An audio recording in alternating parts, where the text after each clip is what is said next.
Welcome to the Alice Paul Center podcast series, bringing you the latest in gender, sexuality, and queer scholarship and practice.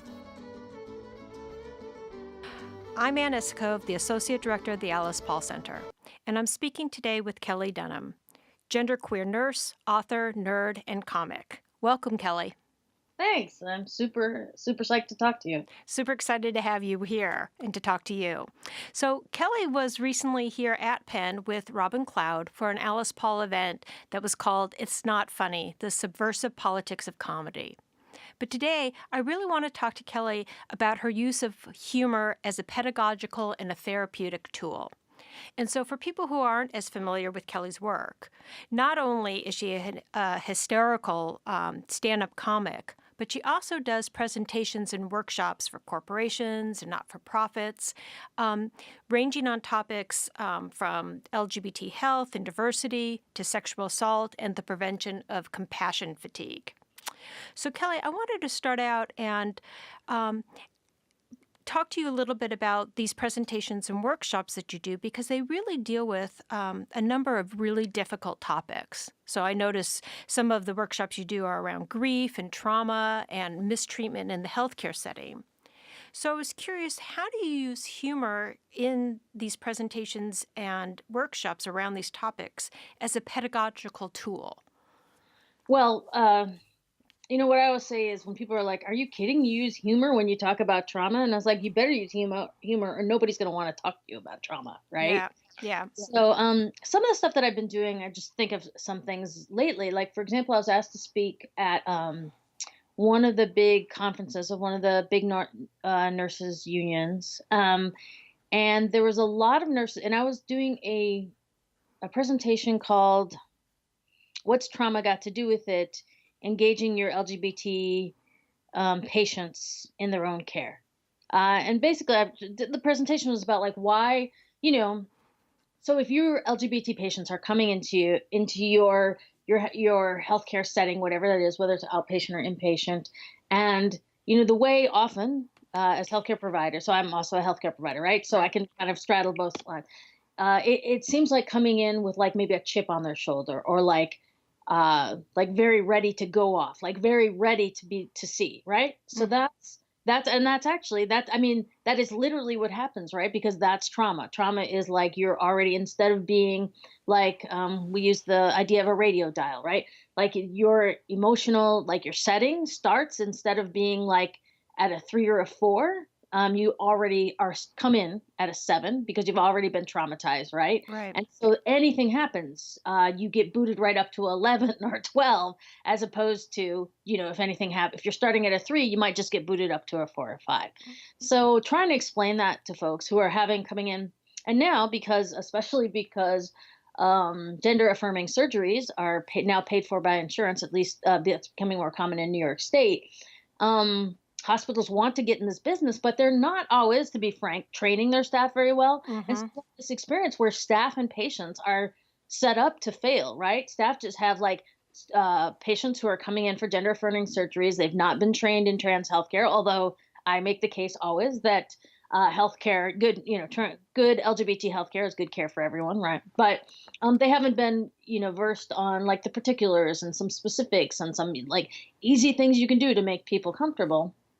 And so they feel like they're actually in an adversarial position with patients who come in with tons of trauma and it's actually pretty brave for them to even come inside the healthcare system, right? So there's I think it's the LGBT task force did some surveying around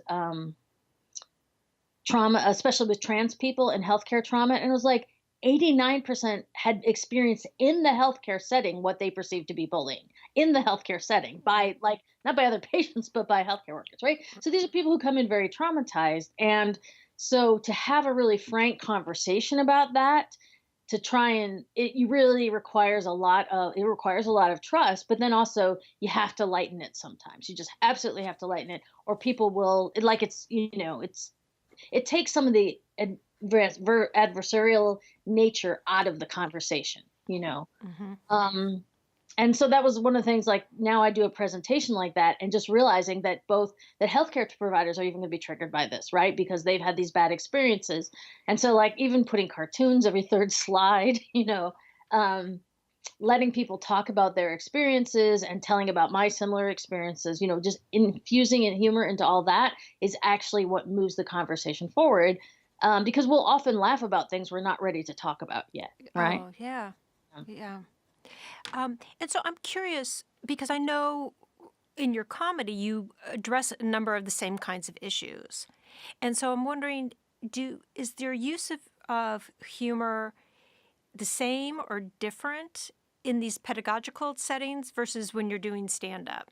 Because people are doing the same thing. They're laughing at these points of tension and discomfort often and as a release around them. So how do those two settings work the same or the different for you around the use of humor? Well, I often feel that that's a great question. So if somebody comes to specifically a comedy event, if they know there's going to be comedy, not like one of those situations where they think they're coming to a dance party and somebody's just hired a comedian and just makes, turns off the music and makes people listen to comedy. Yeah. Not in that kind of difficult situation, but in a situation where somebody's coming to a comedy event, then they come ready to laugh. That's their anticipation, and so there is a little bit of it's I don't want to say it's, shooting fish in a barrel. Why would I shoot a fish? Fish is nothing to me. But it's a little bit easier, right? It's a little bit easier to get them started. As opposed to if you have a bunch of adults sitting in a room looking at a PowerPoint, their instinct is to like take notes, not to laugh. And so you have to, but in both situations, I would say, especially with a very tender LGBT crowd, like a crowd that doesn't, or this even happens sometimes with a very nice white liberal crowd who feels like they can't laugh at my pain. Like I'm telling a story about my two partners who died. They're like clutching, like ready to like stab themselves in the heart with a knife, right? They're so like feeling it for me and they don't know whether they can laugh. And those folks definitely have to be given explicit permission. And in a different way, people who are watching a PowerPoint presentation often have to be given permission to laugh.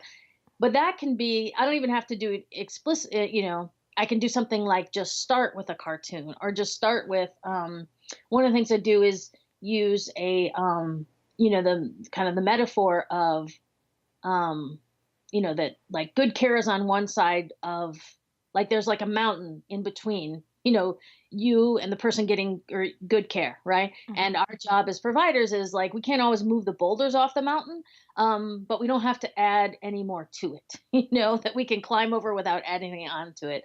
And I do some stuff about talking about the different things that add, and also just throwing in funny things into that can be helpful and just giving people permission. Like this is not a space where we can't laugh about those differences, but you have to kind of start out that way because they don't necessarily come revved up and ready to laugh about that kind of material. And I have to say, especially when I started, like back in the day, people used to be more afraid of just like blatant queerness. In fact, I was doing a presentation and they emailed me. It's not like I was sending emails out to bank chains asking them like, oh, would you like it LGBT diversity training? They actually emailed me, but they're like, we're really scared about having a stand-up comic, which I understand. Sometimes stand-up comics are a little bit, and they accidentally forwarded me the email that was supposed to be between them. Said, although Kelli is a typical appearing lesbian, she has a very warm spirit, blah, blah, blah. Like, oh, God. That was even though. And I was like, fair enough. I am a typical appearing lesbian. Like, fair enough. I mean, I don't know. That's not my complete, a lesbian doesn't the whole thing for me, but that's close enough. And in your words, yes, I'm a typical appearing lesbian. So it used to be people were more afraid of the queer stuff. And then as it actually being a queer person in some ways is an advantage now, with providing trainings and people, I recently did a university show where I thought the LGBT folks had booked me and the nursing school was cooperating, but actually the nursing school had booked me, and it was just like they were just happy to do it because they wanted to like cooperate or like to make some community with the LGBT center, and that has never happened. Like in the I mean, back in the day, people used to be really like when nursing schools would bring me in because I have this book about, surviving nursing school. They bring me in and they Right. often get very scared of the queer. But now folks are more scared of stand-up comedy, actually, um, because they're afraid that people are like a loose cannon. I forget what question I'm answering now, though. Oh, me too. Oh, about the similarity, was it the similarities and the differences in the two different Right. settings? Yeah. Right. As you were talking about the kind of fear of you as a comic, I keep thinking about the event that we just did about the kind of subversive politics of comedy, that people aren't exactly sure what's going to happen and how far you're going to push that envelope, right, to get a laugh. Right. And also, like, there are, and this is, I mean, it's such a frustration with me about stand up comedy because there is this idea that how you push the envelope, right? This is very, and this, I mean, Louis C.K. is the perfect example. Not only is Louis C.K. obviously a horrible, terrible person, and I've known people personally who've had these kind of experiences with him, right? So I feel like it's okay for me. I can say that with knowledge. And but also his humor now is all punching down, right? It's Yeah. that, it's all talking about people, talking about things about people that they cannot help or change, right? Or maybe wouldn't want to change also, but also like the, intrinsic things. He's not, making fun of people for being rude on an airplane, which is very different than making fun of people for being immigrants or whatever. Um, I mean, even if you think both things are bad, which of course I don't feel like both things are bad. Um, so that's the idea. And then, so, there's quite a thing like you see in New York Facebook comedy communities where Louis C.K. is just showing up everywhere and performing, right? And so you can be booked to perform at a comedy club and Louis C.K. can just show up and perform there. And you're like, fuck, now I'm performing with Louis C.K. I do not want to perform with Louis C.K., right? Yeah. And there is like this reaction of like, well, why soon you're not going to be able to say anything in comedy. Comedy is about about like being edgy. But the thing is, being racist isn't edgy. Right. The country is built on racism. That's not edgy. Being sexist isn't edgy. The entire world is built on, right? Being just a colonialist isn't. So that isn't really what's edgy. For me, what's pushing the envelope is how can I make fun of racism? How can I make fun of sexism? How can I make fun of xenophobia, of people who are being xenophobic?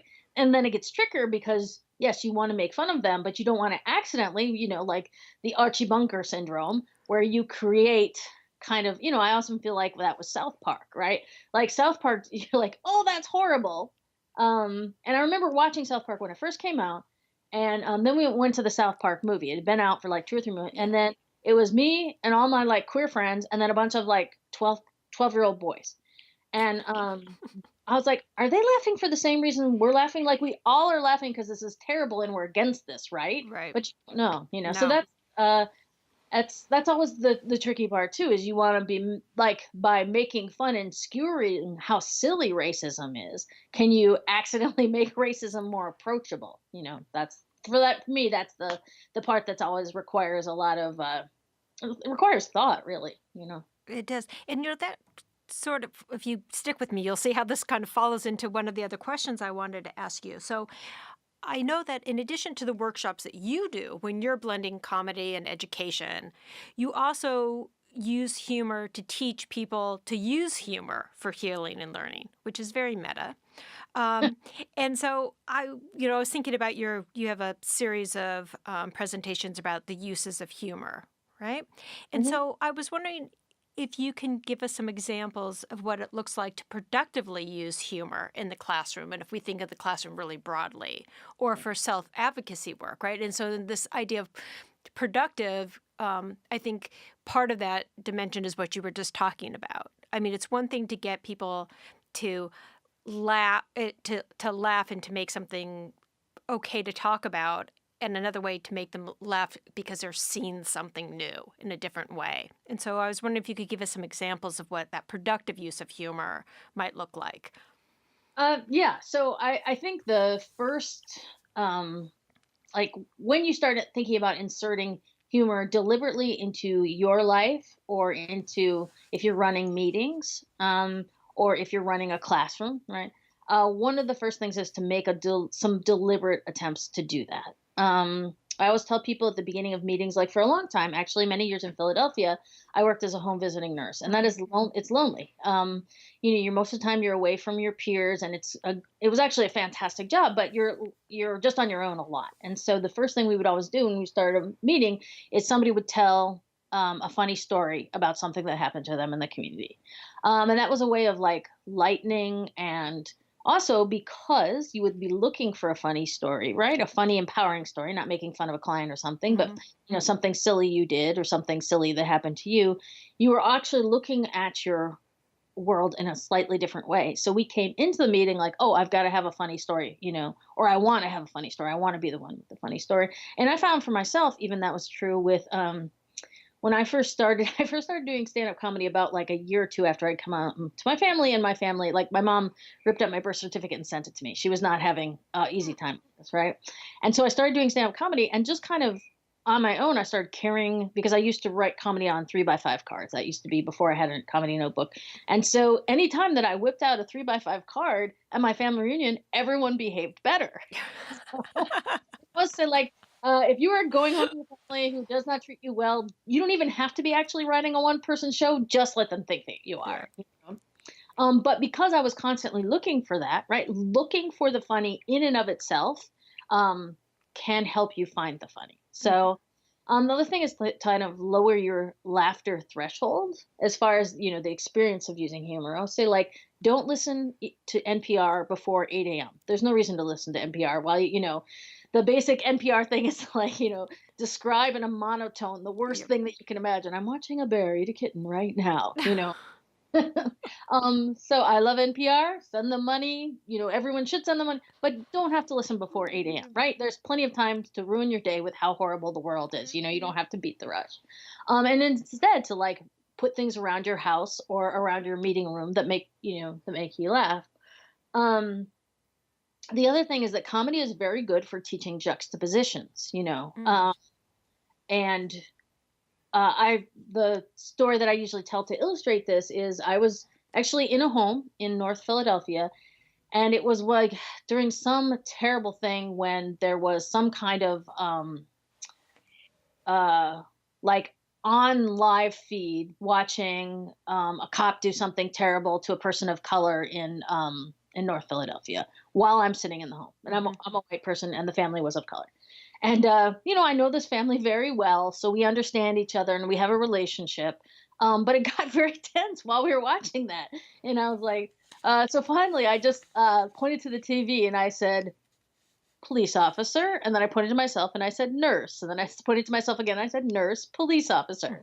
And we all started laughing. Right. And of course, then we could have a conversation about it. Before that, I was just like, let's see, what is the responsibility of a white person observing this in a welcomed guest in the home of folks of color? Like, there was a lot going on there, but until we'd broken the ice a little bit, we couldn't really have that conversation, So it's good for demonstrating juxtapositions. I would say one of the best, and this is from stand-up.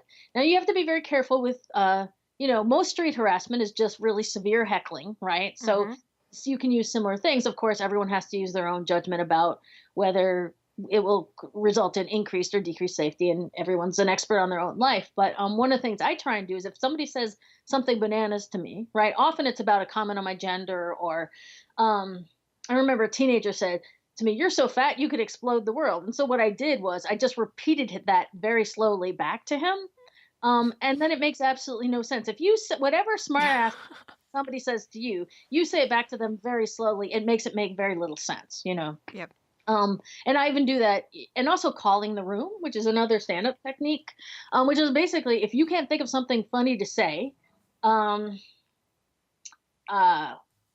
response to something that's happening in the room or whatever, you literally can just say what is happening. And often that's where perfect example of this is, my niece loves this. Awkward, when you call a situation awkward, everyone cracks up because they're like, oh, yeah, this is awkward, So calling the room is an excellent way of calling the room also makes people really trust you. When you just state what you see happening, especially when nobody else is ready to say it, Hmm. often people laugh, and also it creates a trust and a community.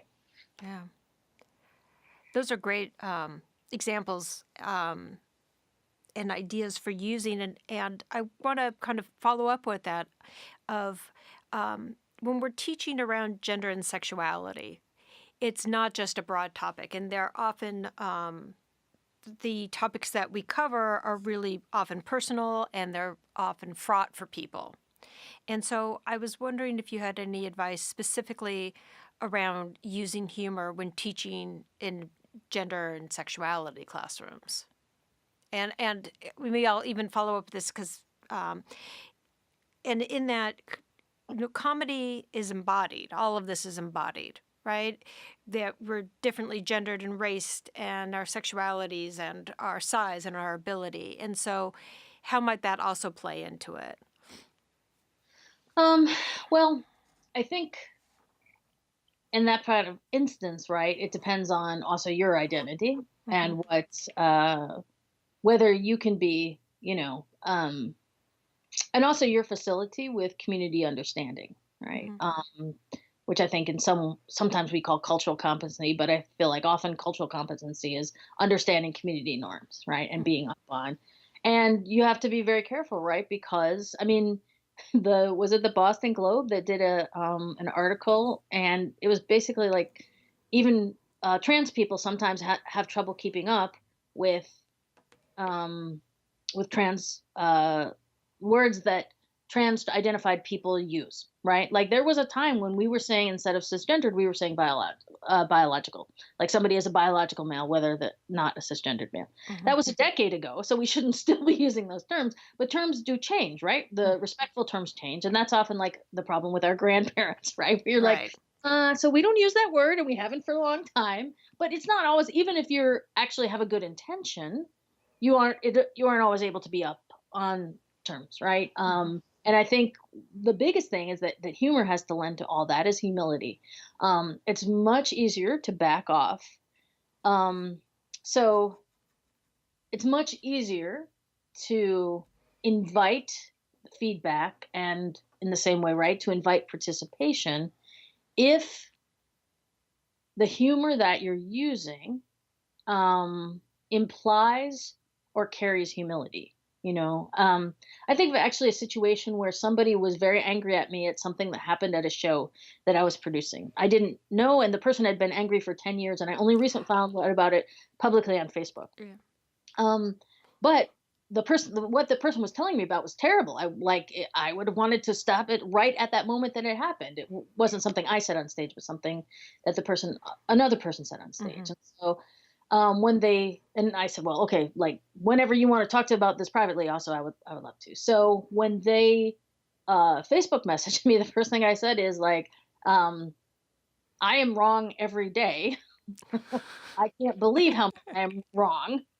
Please tell me more about what you have to say, right? Yeah. So, which is true. I can't believe how often I'm wrong. I mean, I make so many mistakes every day, and so Yeah. just kind of making fun of how many mistakes I make led them, like they actually came from a place of like, oh, I never occurred to me that you would be open to hearing this. Yeah. And I was like, not only do I like want and need to hear this, yeah. So that's the one of the biggest ways I think, because it is hard, right? Like you can't, and I think the standard of what humor is about any given group is punching down, and so, um, it's delicate, but I think it's still really useful. Yeah. Yeah. And so, um, as you were talking, and I could think of a number of situations in my own life, and I'm sure other people can think of this, when people try to use humor in a difficult situation and it really only made things worse, right? Mm. And I know you talk about humor pitfalls. And so I was wondering if you could tell us a little bit more about kind of common humor pitfalls and then how you can help people avoid them in these situations. Both when people are using humor in kind of pedagogical settings or therapeutic settings or around advocacy, rather than just an individual back and forth, kind of somebody says something to somebody and it falls short. Well, I feel like the places where that's most easily, I think of where I've done the most work is um, in, I have a presentation, I forget the name of it now, about like laughter at the end of life. Mm-hmm. Um, so, and that kind of developed out of the first partner, especially, well, actually both partners I had that I lost to cancer were, had very dry, sardonic wits. And so they often were making a lot of what we call gallows. Mm-hmm. Although I'd love to find a different word that didn't involve capital punishment, but what we commonly call gallows humor. Uh-huh. And, people really had strong reactions to that. So I tried to start thinking about what is a helpful reaction and when can you use humor with family. It's interesting. When I do these presentations, people who do not work with dying people are like, why on earth? This just seems like, I don't know. But then the people who work in hospice and the people who work in oncology all Mm-hmm. come, they say, families are always making jokes and we have no idea how to handle it. This was not taught in social work school. This was not taught in nursing school. This was not taught in medical school. So we kind of put together, like in talking with people and in looking at some of the research, what works and what doesn't. And so I would say one of the things is always let the most vulnerable person lead, right? Mm-hmm. So you follow somebody's lead in terms of, and the example I usually use for this is when my partner Heather she'd been sick for a really long time, and I was at the grocery store and I called her and I said, can I bring you anything? And she said, yeah, a quarter pound of the will to live. Right. So she led, right? So she Yeah. led. And so I was like, okay, I think that this is how she wants this conversation to go. And so I responded, honey, you know how it is. I'm at Trader Joe's and you know how they are. They only had organic and now they're all out. And her response was, damn, I had a coupon too. But that was a joke and we both laughed. And I have to say, it was like, it's very memorable. That happened 11 years ago. Yep. Very memorable. And yeah, I can actually remember that conversation as if it happened yesterday. But also, when I got home, we had a conversation. That was actually when she was in the process of deciding to go on to hospice, right? Mm-hmm. So that was her way of saying, like, I'm actually losing the will to live, but that's a hard thing to bring up in, hi, welcome home from the grocery store. Yep. I'm losing the will to live. That's a hard conversation anyway. So letting the most vulnerable person, I think, lead is always, and in the classroom, that's partly the students, right? At least there's a power differential there, Mm-hmm. even for various reasons. Sometimes students have more power. I would say, and then something that comes more from comedy is specifically, do not hit any harder than the person kind of has come at you, right? Mm-hmm. Like if somebody comes with kind of a very, not glib, but not a hard, like a quarter pound of the will to live. That's pretty hard. That's a hard knock right back Mm-hmm. at. That's like throwing back a ball very quickly. But if Yep. a person just kind of lobs something at you, right, then you lob it back. You kind of go with the level of humor. If the person's like just joking about the weather, then you continue to joke about the weather and not about the fact that they're dying. Mm-hmm. Yeah. That's the two that I can think of just right off the top of my head. Also, you can always just say, like, when a joke doesn't work, everyone acts like the worst thing in the world is to have a joke not work, But comedians, the way stand-up comedy works is you were kind of do it for years before you're very good at it. Yeah. And so comedians kind of get used to like, oh, sometimes things don't work. And I mean, that's why we have what we call save lines, right? One of my favorite save lines for queer humor is Kate Clinton's, where she says, not so much a joke, more a series of essays. And people, what she said. I mean, she's been using that for 20 years and it cracks me up every time because that's usually the problem, right? Yep. Um, So one thing that I'm taking from this is for people who might be thinking about using humor, in the classroom or in their work, is first you have to be comfortable failing. That mhm. that to do what you do took you years and you're a professional. And if you're just trying it and it's going to completely throw you and you don't know how you're going to react and you might have a knee-jerk reaction. You need to ease into it, like with a cartoon at the beginning of class. That, Right. but that you have to have a comfort with failing in it. Right.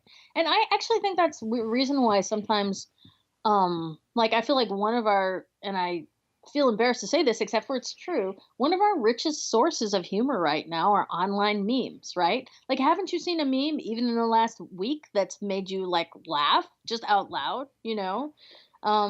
some things with cats or, I saw a Trump meme, which I've already forgotten about it, but it has something to do with lying and immigrants and his his speech tonight.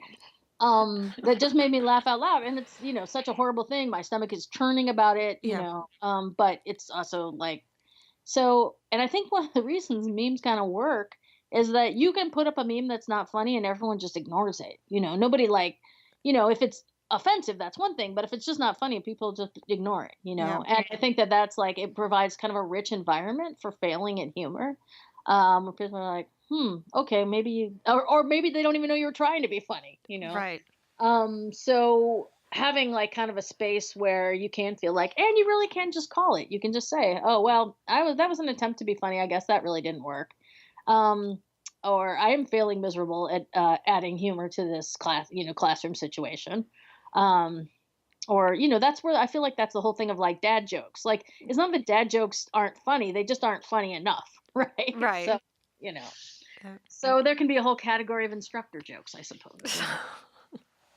Yeah. And I have to say, quite honestly, I could think of a number of colleagues that I have that the idea of them trying to use humor in a classroom is just chilling. Like, I just, like, it's funnier to think about them trying to do it than anything that they would probably do in the classroom. Yeah. And I probably have some students that would have said the same thing about me. So there you are. I want to shift gears just a little bit and say, so one of the things that I really love about your work is that you're a storyteller and that you advocate for the importance of storytelling. And that's something that's really important to me. And so I was hoping that you could tell us a little bit why you think stories are so important and what is their power? Well, it's in our DNA, right? Like, it's more than many things. It's just in our DNA. Like, we needed to tell people stories to communicate where danger was, to communicate our history before we were writing things down and making podcasts. It's deeply ingrained in us. And really, a story is the shortest distance between two people, right? Because we can't relate to a series of facts. But a story makes us feel connected in an emotional way. And I feel like that is that actually sometimes makes bridges between people where none existed. My mom had a very hard time when I came out to her, and I remember she gave it and sent it to me, and it was 10 years later, and she had watched a lot of Ellen, and I think that helped. One of the things that ended up being really healing between us is the same year that my first partner died, her husband died. And her hearing my story and how similar it was, which ridiculously similar, even though it was a continent apart and very different types of people. And, I don't know, helping a burlesque diva, a high femme burlesque diva through her dying process is not so different actually than helping a retired Army colonel through his dying process. They were remarkably similar. And on the facts they were not, but they were very emotionally similar. In fact, I remember one of the best laughs we had. We were talking about planning the respective funerals of our people. And I said, well, I didn't want to plan too far in advance with Heather. And then I thought for a minute and I said, because I didn't want any, and she interjected advice. And I was like, yes, that's it exactly. So both of us actively were like, no, we're going to plan the funeral after the person's gone. Otherwise, there's just going to be too many details they're going to want and get involved in because they both really liked control a lot. Right. And to have that kind of bridge, that was the bridge of emotion, right? There was no facts in our stories that were similar, except for like dying spouse. But other than that, there was nothing in common. But the emotion of it connected us, and that ended up being. I mean, my mom often talks about. I'm the youngest of seven, so there's. Wow. I'm gonna say like, the parents become somewhat incidental in that way. That my mom was like, as far as body mass in the house was only like Hmm. 0.5%. And so we had that kind of relationship that you have with a parent when there's so many kids in the household. And but my mom and I now really have an almost like a peer relationship, like we're friends. And my mom often harkens back to that week that I spent with her after her husband passed away, and that was the connection of story. Hmm. So I think that is really um, turned me on to it. That's really um, what made me realize that sharing a story can just bridge a chasm you never thought could be bridged. Yeah, I love that. And I know you're doing some work that you're calling radical queer storytelling. What is that? Well, so in 2010, Jenny Murphy, who's a playwright, actually originally from Philadelphia, and I started a series in New York City that we weren't sure what it was. But one of the things we wanted to do is have queer people actually talking about queer lives. And I feel like 2010 was a little bit of a real pinpoint year, and that there were a lot more queer stories, where there are a lot more a lot more LG stories Hmm. um, in popular culture, but they weren't being told by us. Um, I even think of like the perfect example, even though Philadelphia is very much pre that time, but the film Philadelphia, where Hmm. straight people became and homophobic people Hmm. became the hero of the early years of the U.S. AIDS crisis, right? Which obviously is not the case. And where a story gets taken away from us and told back to us in a form we don't even. I think the most recent example that just it happened at this Christmas, and it just made me banana pants this holiday season, winter holiday season. The Today Show had this whole thing on there's something you could do, and it's called Friendsgiving, or you could spend holiday with your friends Friends. and you could call them chosen family. And I was like, are Are you you kidding kidding? you kidding me? You guys made this up? The Today Show thinks they made this up? And then I was talking to my friend and I was like, oh, I mean, maybe that's like how people of color are feeling about X or Y, you know? Um, so I tried to remind myself in the ways that I do that as well. But that kind of appropriation of stories. And we have to really fight against that. We have to fight against letting people appropriate our stories. And so queer memoir was started really with that idea that queer stories are best told by queer people. And so we weren't sure exactly what we were putting together. We themed it. The first event was on January 30th in 2010, and um, it was called First Kiss. We thought we'd keep it light for the first one. We had it at this space was so underground. We couldn't advertise it. We could advertise the general address, and when you got to the address, somebody would come and get you and take you up because it was really just some dude's apartment. He called the Collect Pond Performance Space. It was a very small space. 110 people showed up, and they stayed the whole time. And we were like, oh, Wow. this seems to be something people want. And even Yeah. though we thought First Kiss would be like a pretty easy light, it was not easier. No. Yeah. Um, and so, um, so for that time, when Jenny was living in Philadelphia and I was in New York, we did it actually every month for a while. And we did it. We had the 7 traditions of queer memoir, which are I can't list them all off the top of my head, but one is it doesn't happen in a bar. Um, then that's partly to be more accessible to sober people, but also so that storytellers are not having to deal with people who've been drinking. Mhm. Um, that we only introduce storytellers by first name, so nobody's coming onto stage with a bio. That it's just.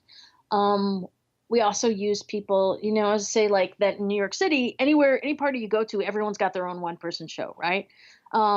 But queer memoir, we always want to bring in those couple of people at the party who do not have a one-person show because they still have stories, but they just might not have told them. So we provide a tremendous amount of support with people to try and get their stories on stage. Um, whether that's, we do one-on-one coaching, but we also do workshops.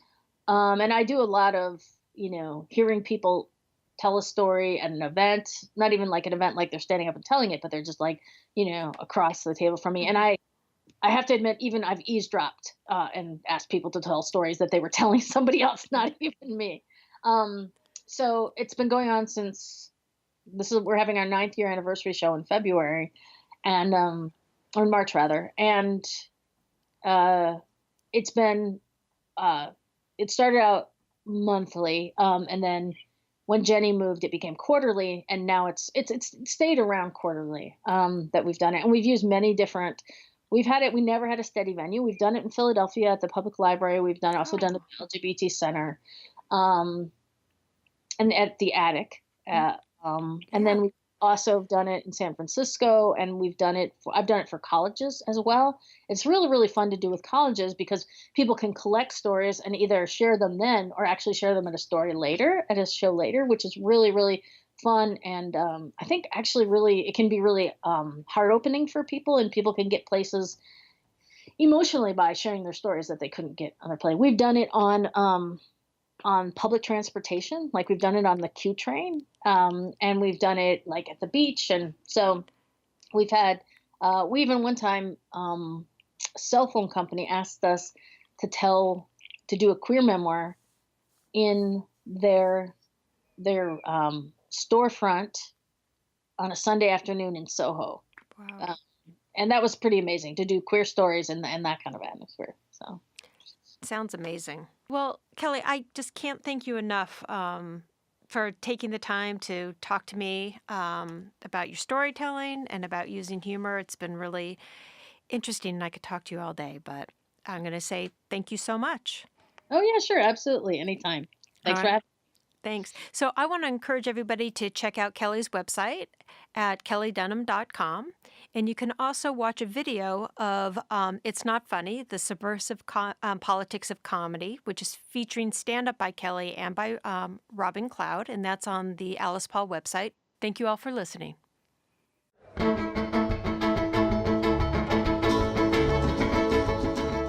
You've been listening to the Alice Paul Center podcast series. To listen to other episodes, please go to the Alice Paul Center website at the University of Pennsylvania.